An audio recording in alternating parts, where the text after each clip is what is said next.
حدیث نمبر 5216۔ جبلہ بن سہیم فرماتے ہیں جن دنوں لوگ قحط سالی میں مبتلا تھے، حضرت عبداللہ بن زبیر رضی اللہ عنہ ہمیں کھجوریں کھلاتے تھے۔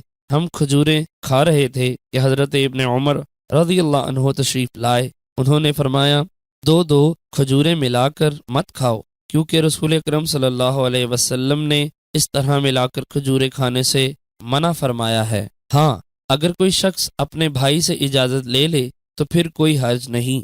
شعیب کہتے ہیں میرے خیال میں اجازت لینے کا قول حضرت ابن عمر رضی اللہ عنہ کا ہے۔ حدیث نمبر 5217۔ امام مسلم رحمۃ اللہ علیہ نے اس حدیث کی دو اور سندیں بیان کی ہیں۔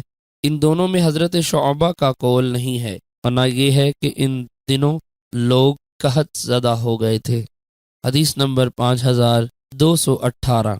حضرت ابن عمر رضی اللہ عنہ فرماتے ہیں رسول اکرم صلی اللہ علیہ وسلم نے اس بات سے منع فرمایا کہ کوئی شخص اپنے ساتھیوں کی اجازت کے بغیر دو دو کھجوریں ملا کر کھائے۔